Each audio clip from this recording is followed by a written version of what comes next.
Yeah, I mean, I guess a few updates on my end. I mean, I think the big one is that I don't really know what the right way to put this is, but we're very close to signing a lease with Sterling Food Hall, which is a food hall in Chicago. Yeah. It's sort of a cool story, like, because I used to eat at Revival, and it used to be called Revival, but I used to eat at Sterling when I was in consulting quite a bit. There's like our favorite place to do like group orders. Mm, So it's cool. They had a spot open. We actually just cold reached, did a little cold email to them, and then we were like, hey, like, would love to see, if there's a spot open. And they actually got back to us. We actually reached out to a bunch of different food halls, but in most food halls already have some sort of sushi concept or a Korean concept, and so it really didn't work out for any of them, the other ones. But Sterling seemed they have a spot. The only thing that we are working through now is we need a way to cook our proteins. The only issue with the stall that we are getting is that it does not have a kitchen. And so there's a shared kitchen in the back, so we would be able to prepare all the food in the back and then bring it out to the front and then roll it in front of the guests, which is fine. mm, The only problem is we just don't have a way of cooking anything because they don't have any gas burners yet. And mm. so, right now, and when they are planning to get gas burners, but apparently somebody else needs to use that from 9 to 12 every single day. And so it's a real pain in the butt because that's exactly when we need to use it. So we are like, maybe if you can give us space for a griddle, like a gas griddle, then we can use that instead. So we have to once we get confirmation that we are able to have that kind of space somehow, then I think it is basically just feet on the, and then, but then at that point we'll probably sign the lease and then do just all hands on deck, like a full sprint to Oh. a full rebranding, get a website up, do product development again, Hmm. do marketing, get our social media back up and running, and then do all the things that we need to actually get the site open, which probably means we need to hire an architect, do some layout things, get a few machines from Korea. So Hmm. it's gonna be, it's hopefully going to work out. We have received the lease actually, and we've actually confirmed like the details of the lease. The only issue is because we don't have confirmation on the cooking space. We're Mm. hesitant to sign that because without that, we would basically be like, if we don't have a way to cook anything, we're screwed. So if that doesn't work out, we'll have to see. But I mean, we're pretty close. We're supposed to like actually get access to that spot by starting today, and then we have until November 1st to get it up. So we are on a little bit of a time crunch, but I think it should be fine. Once we get confirmation of that, then like we will probably get up and running. So Wow. That's wow. Well, first of all, that's a huge update. yeah. And yeah, man, that's a lot, probably a lot of thought went into that, especially with now that means it's like game time. It's a lot of, up from capital there. So Yeah. I mean, it's sort of the right next step for us. I think we were thinking about this, but mm, our intention is not necessarily, this is not our long-term plan. But mm, I think it's a couple of things. One, we want to see if we can make something that people want mm. at a larger scale to the customer demographic that we think will buy it. And Yep. then two is how much can we learn from this? And if from a business perspective, what are the things that we can take away from it? And so because of that, it's only a 12-month lease. Like we're only going to be here for 1 year, which is great for us. And then we will just take the learnings, and then if things go well, we will open up a brick and mortar. If not, then we will have to pivot and try something else. Mm, So mm. That's interesting. Maybe it's because I don't have too much insight into the food hall system, but I'm surprised that they don't have a gas burner. Is that like usually the case, or No, it? so what happens is there's about 15 vendors in that food hall. The only thing is about 8 of them actually have what they call hot stalls, meaning they have kitchens inside their stalls, Oh. have a hood over it, so it's like it's no problem. They can do what they want with it. Hmm. The only issue with our space is that it's actually in the middle of the food hall, which is a great location, but there's no Oh. hood attachment to the stall, which means Mm, that we can't put any kind of cooking equipment on there. So all the other stalls actually have cooking equipment. mm, mm, But the ones that don't have any cooking equipment or you can't install it because there's no hood actually use a shared kitchen together that's on like a different floor. right. And so it's a little bit tricky operation wise. I think we will just have to figure it out because I think to be able to reach the demographic that we want to reach and to hit sales numbers that I think will make sense to us, I think this is probably the best way to do it. So we'll also have to hire new people. We'll have to get some systems in place. So it's going to be a massive undertaking. And Yep. so We'll just have to see how it goes. But what I'm hoping is like I really want to document a lot of this process, and so I'm really hoping that we can get a lot of footage and we can do a lot of editing, and get that up and running in the meantime, so that we can get build up the hype around it. The food, I think it has to feel like not super like trendy. I just want it to taste good and like for people to want to come back for it. So. Mhm. Yeah, but it's really like a trial and error thing, right? Like you just have to try it and see what works and what doesn't. Yeah. Wow. Do you know what was there before you guys are moving in? Yeah, it was a barbecue spot, and so what they would do is they actually had a smoker up on the shared kitchen space, and then they would bring all the smoked meats down to the ground, and all they would do is cut it there because you don't need to have anything to Mm. cut meat. And so it used to be an old smokehouse. There was actually another barbecue sort of spot that was looking to enter into that hall. The only problem is there was apparently some legal issues with the smoker and like who owns access to it and things like that. It used to Mm. be the vendors that used to be there, like they owned it, they bought it, and they put it in. But then during like the 8 or 9 years that they were there, the building actually went under construction, Mm. and they replaced the freight elevators to it's like a smaller freight elevator that can't take the smoker down and you can't take the smoker apart. Mm. And so apparently like they apparently like the building owns it, and like they're running into a bunch of issues and things like that. So uh, it's apparently a pain in the butt. And so I think we're Mm. gonna try to come in and stay for a year, and hopefully, if we get what we need, then I think it should work. Yeah. How's the conversation been with kind of adapting to that? So does that mean you guys cook in the back end, or because you're bringing in hopefully the burners to yourselves, you'll just cook there as well? And Yeah, so hopefully we can just do everything over there. All we would really need to do is in the mornings just cook the meats and maybe the carrots. mm, Everything else is basically, well, I guess we'd have to cook everything, right? Like the carrots, the meat, and the mm, eggs. mm, The burdock and the radish is going to be just as is. mm, Uh, mm, but if we can cook all those, and we can cook all those ahead of time, we would just have to make the rice the day of, and then maybe make the sauces and like whatever sides we choose. mm, We probably do. We've been thinking a lot about the side, like the chicken that we serve. Realistically, we probably can't serve chicken because there's no way for us to fry it and keep it warm while we serve it. yeah. And so again, the whole point of us doing this for the next year is really just like a test run of like what can we actually do and what do people actually want. Yep. And so what we'll probably do is just figure out another side dish. We're actually thinking maybe we'll do like a fried dumpling, except instead of frying, we might just air fry it and then just put our sauce on top of it because I think the sauce is good. Chicken obviously tastes really good as well, but if it's not feasible for us to be able to do that, then we'll probably do dumplings or we'll do something that's a little bit simpler.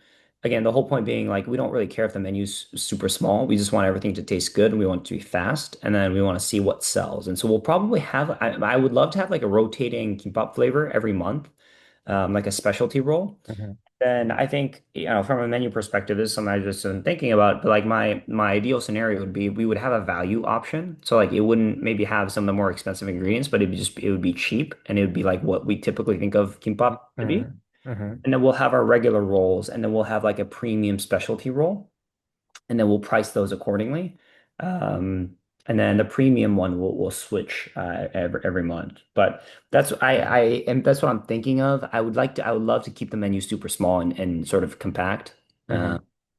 and then maybe in the winter, what we'll probably do is like serve like soup on the side, like for free, like just get like a cup, and give out like udengkuk or something like that. But what I think the whole point is like we want to stay very true to the Korean Hmm. element, and then Hmm. we would love to, they recommended we have some sort of dessert on the menu, so we might try to see if we can partner up with any kind of bakery or any kind of food that does sweet Korean dessert, and Hmm. then just buy it from them at hopefully like a little bit lesser cost than retail, and then we'll mark it up a little bit, and then we'll just sell it. Hmm. Yeah. Wow.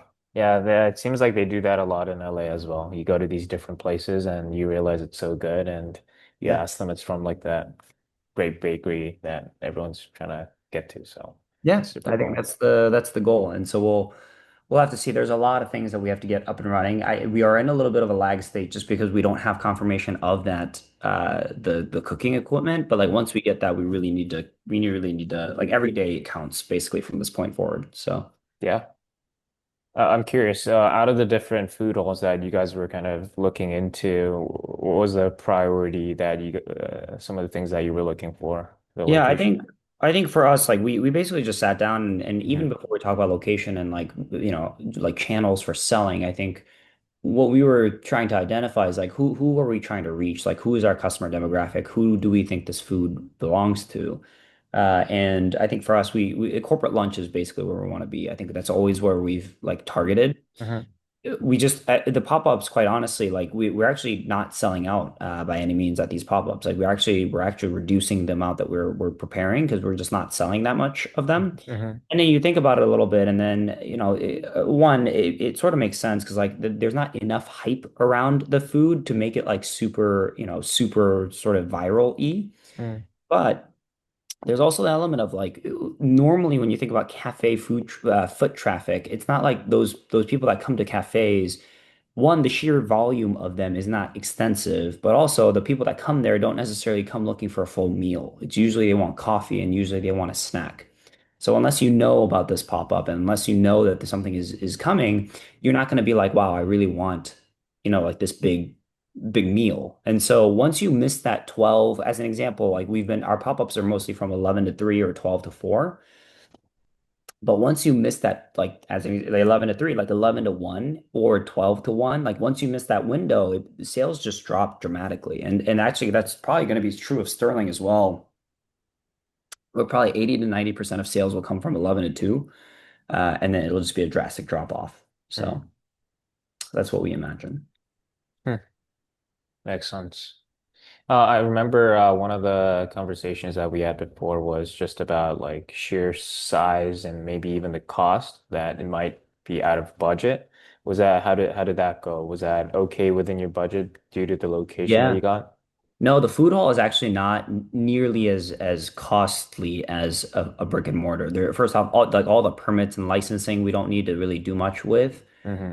We do need to get another shared location license, but like we already have one of those, and like we know what the process is like. Hmm. The cost is really going to come from the things that we want to improve, right? So obviously the space we have to change a little bit to fit to our needs. We need to buy new equipment. So like we need to buy refrigeration. We need to buy like whatever operationally we think we need for the equipment. Um, we will also need like we're going to need to hire people. We are also going to have to do product development again once we get like a rice roller because I think we're going to have to go back to rolling the rice like sort of the normal way. But then if we do that, that means that we need to do product development again just to see like what works versus what doesn't. So we'll have to do that. So that'll be expensive. We are also going to do a big rebranding. And so we're going to actually, I'm reaching out to a bunch of creative agencies tomorrow to see if it's not like full on bids, but like just to see what the pricing is and what they can offer us. Cause we would love to do a full rebranding of obviously the logo and the icon and things like that. But also from like a website perspective, we'd love to have a website. We'd love to have, Hmm. like merch. Like we would love to do a full rebranding. And then once we have that, we can also integrate that with some of the interior design elements as well. Hmm. Yeah. Wow. It's quite a list of things to keep in track of. Yeah, but that's all part of running the business, right? It's not like I'm doing this alone. We actually have a member of our team that is going to join. He reached out on Instagram. He tried our food, really liked it. He's sort of it is the right time to see and we could use honestly at this point we could probably use some of the help that we can get. Hmm. And so we're going to ask him to come with us and be a part of this journey. So yeah, I mean, we definitely need to expand our team. We definitely need to hire people. There's like a lot of work to be done. But Hmm. again, once we just need to get, I mean, tomorrow morning, the first thing I'm going to do is actually reach out to them and see what the situation is because they just haven't been responding for a little bit. But once we Hmm. get confirmation of certain things, then I think we're basically gearing up to and getting ready to go. Well, exciting stuff. Is there more kind of events lined up before the summer ends? How does it looking? There are a couple. We do have a couple more pop-ups before September 18th. Actually, the original plan was Jimmy and I were both going to go to Korea on September 18th just to Yeah. like see the equipment and try new food. It looks like if Sterling works out, I will not be going because there's just too much for us to be doing here that I can't afford to take off 3 weeks because by the time we come back, it's already early October. Like by early October, I imagine we need to be in like product development mode so that we can actually get something up and running. Um, So, like right now, right the plan is Jimmy will still go because there's actually a kimbap the rolling equipment like we need to see if we can get it from Korea like used because brand new is insanely expensive. And so he will still go. He also has some plans, some personal plans that he's gonna be attending to. But in the meantime, I think I will probably stay and try to hash out all the details that I can. Yeah. Yeah, let's kind of also talk about what it was like in the recent kind of pop-ups. I know you kind of mentioned about a slight decline in, I guess, sellout. Just curious what kind of conversation you had with Jamie regarding that. Yeah, I mean, at the beginning, it was definitely concerning because we were very disappointed. Obviously, you always want to sell out. I think that's one sign of demand. We Hmm. actually posted a little reel about like how we're like trying new flavors and things like that. The new flavor actually did pretty well. People actually wanted it. We obviously didn't make as much of it just because it's harder to make, but it sold out. That one sold out, and people kept asking for it in these other ones. I will say, I think now I'm not as concerned about it as we once were because I think what's happening is like if we're wanting to target corporate lunch, the pop-up crowd is just so different, right? We're going on the weekends to a cafe at like 11 o'clock, right? That's not necessarily the market we want to be at. Hmm. Also, if we were at farmers market, I'm assuming we would sell out because inevitably what happens when you go to a farmers market is you're looking to spend your money and you're looking to buy food. So the customer demographic is right. So if we made 100 and whatever, we would probably sell out every weekend that we went to farmers market. The only problem is right now we're not reaching that kind of market because we're popping up in different cafes all over the city. But it's not drawing off. It's not. It's on one hand, it's not drawing off enough appeal for people to make time out of their day to go there separately. And also, um, it's just not like the people that go there without knowing that we're there. It's not big. Like it's just too much of a leap, I think, to try it. The people who do try it do like our food. I mean, I think our food is pretty good as is. I think it's gonna have to change because like the egg situation is just not going to be sustainable and like scalable. And if our whole concept is like we want to be fast and convenient, then like that doesn't make any sense for the kimbap rolls to take 30 minutes to make. And so. Right now, I think that's sort of where our head is just really like now the game, and I think we're a little bit more clear about this now, which is great. But like the game is how fast can we scale? Like how fast can you grow? Like what operationally can you do to make sure that people get their food on time and obviously deliver great service, but also, I mean, the food has to taste good, but it's one of those things where once you develop a recipe that tastes good enough, then like people aren't going to be like, wow, this tastes like crap, right? They'll be like, hey, I'm just looking for a quick meal. I need to get it and go, and I need to move, and like this is perfect. It's pretty affordable. Like this is great.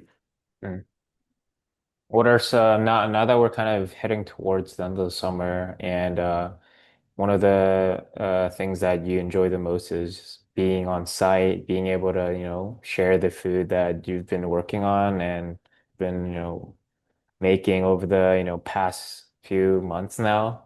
Yeah, so what have you noticed during those sessions? Like any interesting things that you saw regarding the customers that come by, any unexpected things that you saw? Yeah, no, I mean, I would say most of the customers are people that know us from social media. So I think social Hmm. media presence is huge, and I think we're going to try to dig into dig into it a little bit more moving forward, just to Hmm. more sort of attention that way. But we've had some customers actually come out to almost every single one of our pop-ups. Like there's been a few people that have done that, and so it's really cool to see. We're very very appreciative of them, and like we'll Hmm. take care of them. Um, but yeah, I mean, it's fun. I think selling for me is fun. I am always a little bit nowadays too. Like what sometimes I'm a little bit bummed out because like the kimbap we have to prepare it ahead of time, Yep. so it's not like the freshest that they can get. It's not like super like quick. Like it's not freshly made in front of them, right? It's freshly made that day, but it's not like right in front of them. Hmm. So I always feel like if they had it fresh, like it always tastes better, and like you have a little bit longer shelf life that way too. But hopefully when we get this brick and mortar up, then like we'll be able to make kimbap so fast that we can do it almost to order. I'm assuming we'll probably still have to have some ready on the side, like just classic rolls that are ready to go, but Hmm. otherwise I think we should be able to make it to order. No, I think that's going to be key, especially for at least the crowd that you're looking to go into. Hmm. With my past visits at these pop-ups, for me, one of the most enjoyable parts is number one, having the food, but also just seeing, looking around the different type of people, trying out. It could sometimes be, friends or just people who've never tried it before as well. But one thing I did realize is, I guess, just demographic wise, we seem to be, well, it seems to be that we are attracting like a certain demographic, and that seems to be the Asian population. And Okay. now with your kind of new next step of going into the office spaces, Yes. Paul, give me just I'm, 1 second. 1 second. Sorry. yeah.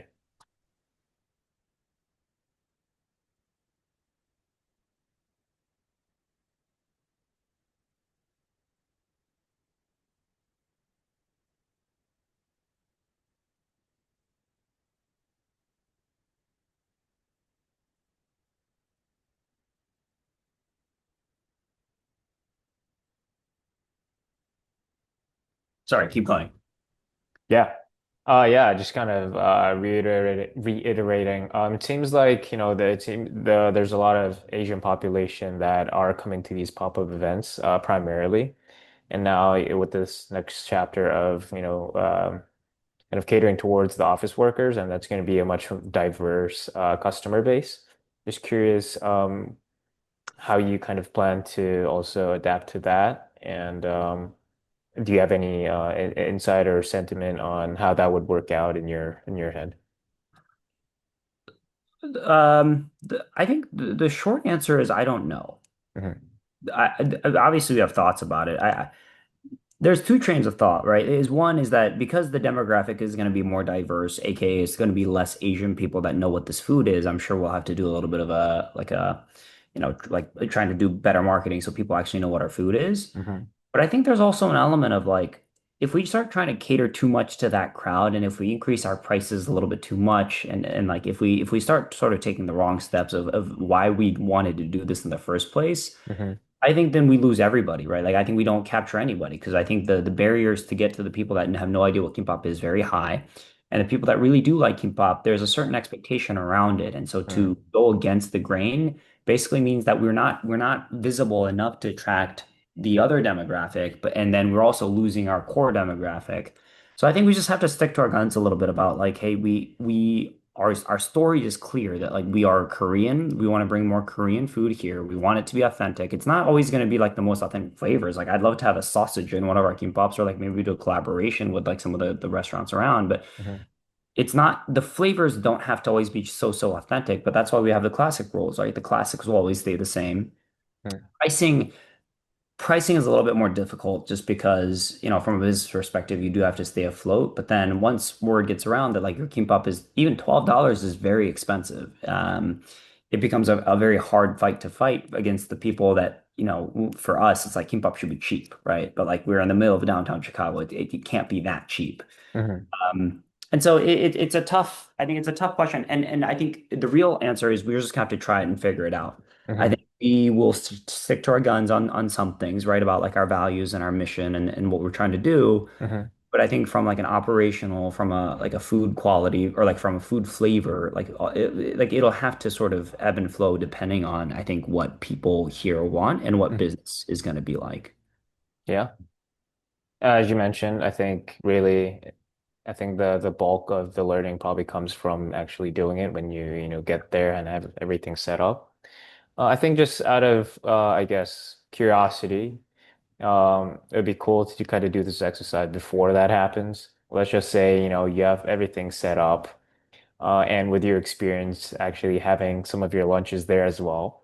I'm like, how do you see people kind of like if you had to profile one of your customers, like how would that look? Where would that journey begin? So let's just say they're at their office, it's lunchtime.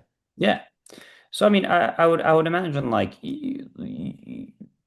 as an example, the many times that I would eat at Revival or Sterling is because our office is so close and you Hmm. get such a diverse array of food that's available. Hmm. So like out of a group of 5 or 6, right, you get to order whatever you want from like, the 8 or 9 vendors that are there. Hmm. So we'd love to be a part of that, right? So like we'd hopefully have, a couple people try out the kimbap and maybe they Hmm. know what it is, right? Because there's enough Asians, I think, in downtown Chicago where like it's not going to be a complete bust. And also the frozen kimbap, I think, has been good in getting people's awareness about it up. Hmm. Um, and so then I imagine they'll probably order, a one or two, and they will try it, and then they will explain to other people. What I'm hoping is basically that word of mouth from the people that know what it is. If the food Hmm. is good and affordable, and if they like it, if they become promoters, then it will naturally flow to the people that haven't tried it before. Hmm. Hopefully they will try it, and then next time around they'll be like, "Hey, I'd love to try that." Hmm. I think right now the story is great because like I used to work a corporate job, and so like the story sort of makes sense of like what we're trying to do. Hmm. And so I think that's what I'm hoping. I'm not sure how it will pan out, right? But I imagine from the way that sales have been going in that Sterling Food Hall, and we've talked to a couple vendors that have been there before. We've talked to a couple vendors that are in there. Hmm. Seems sales are pretty strong for the most part, mostly on the middle of the weekdays when there's a lot of corporate people around. Hmm. So hopefully we'll be able to be a part of that and capture sort of a more unique crowd that maybe feels like, sandwiches and salads aren't always the only options, or even just Mediterranean food. I think sometimes, there's like different brands, right? Like there's poke bowls, there's, chicken, there's sandwiches and salads, but like I don't think like such a Korean thing has been there. So we'll have to just test it and see what happens, and hopefully it'll I don't know. Paving the way sounds very dramatic because there's already like a Korean food store that's already in a food hall. I think it's called the French Market, which is near West Loop. It's a smaller food hall, but there's already a Korean spot that is there, and they seem to be doing just fine. And so it's not like we're paying the way or anything, but I think because of the social media presence and hopefully we'll be able to place more emphasis on that. I think it helps a lot more. Hmm. And do you see a lot of these people kind of picking up and then going to their office and eating, or is it, I don't know, do they just sit down in that food hall and just Yeah, finish no, it? I think most people will take it back. I think they said about 80% of the sales will probably come from people coming in. So like in-person transactions, but I imagine most people will go back and take it with them to their office Hmm. so they can eat together or, just go back and work. Yeah. Yeah, I'm still getting used to this since back in LA, food hall doesn't seem to be that something that kind of exists anymore. A Yeah. lot of it has just shut down, but I recently went to the Censure building and it seems like they had like a little food hall for themselves as well. And the most longest line was Panda Express, Yeah. and then it was Popeyes, Yeah. and think it was like Starbucks, but Yeah. that doesn't matter. But yeah, I thought it was interesting. I was like, huh, well, like there's Yeah. quite a bit of diverse population in no, Panda Express. Yeah. Definitely a much more skewed demographic for Popeyes. Yeah. I would say also Willis Tower has a food hall at the very bottom of it that probably is like the highest foot traffic I've just seen in general. Like those stores Uh, probably do incredible sales. And I know, I've heard that like some of the locations there do very, very well, which makes mm, a lot of sense because like Willis Tower is literally the heart of Chicago and there's probably thousands of people that walk by there every day. yeah. And they have great options. There's a kava that's opening up. There's an ice Mm, cream shop that's opening up there. There's a sushi san. There's a Brown Bag. There's a Shake Shack. Like there's some national brands. There's some local brands that are in there, and mm, I'm sure they're there for good reason. And so hopefully we'll be able to get into a spot like that. I think that'd be really cool as well. But I think time will tell. mm.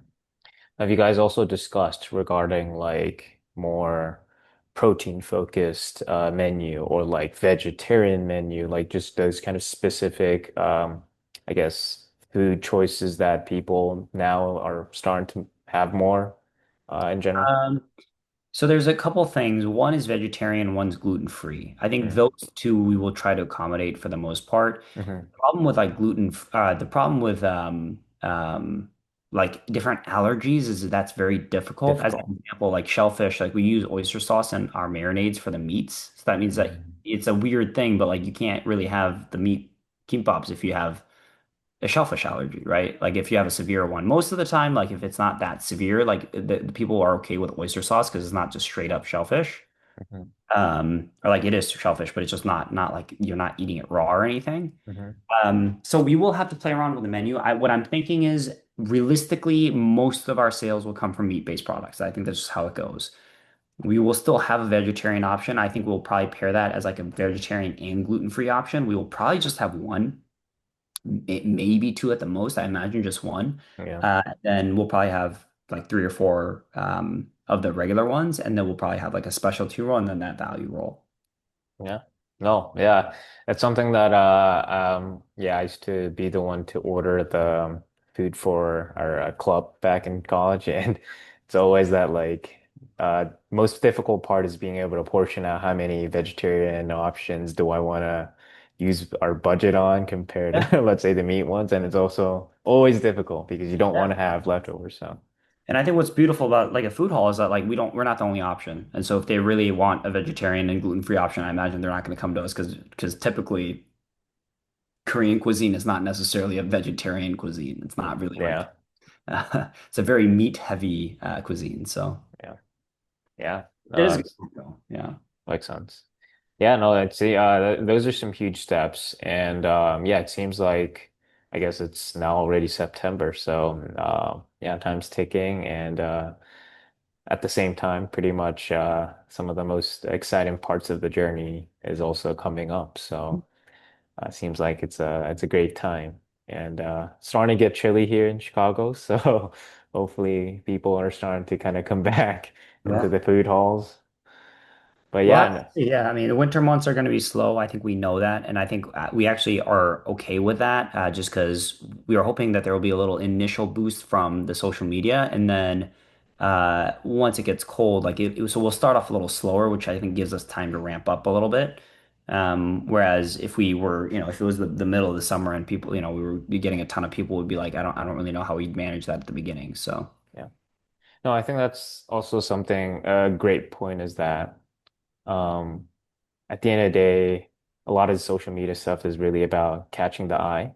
hmm And when it's the summer, there's so many things to do. People are probably looking out for a lot of things to do. So there's a lot of competition of actually attracting the people for your hmm views. But I guess now if it starts to wind down, I guess that actually even might be an opportunity for someone who's just starting and might be even more relevant to people who are still going to work, who are still in the office. And Yeah, it was cool. I mean, I actually went to a wedding in St. Louis actually yesterday. That's where I was yesterday. But there were people there that I had no idea that they obviously didn't know me, but they came up to me. They're like, hey, they saw our stuff and they were like they were very supportive. And I was like, hey, this is it's social power. Social media is very powerful in many ways. And I think I sometimes forget, but like there's not that many people trying to do what I'm doing here in downtown Chicago with Korean food and like the whole Korean message. I think it was a very humbling moment yesterday because I was like, I'm doing something that is greater than myself, but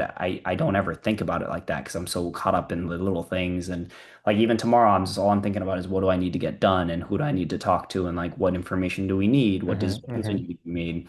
But then you take a step back and then it's like you look on social media and you're like, wow, like I'm, for some other people, I'm living the dream that they are not, or they are, and that's not that they're not wanting to, but it's just, that they're not going down that path yet.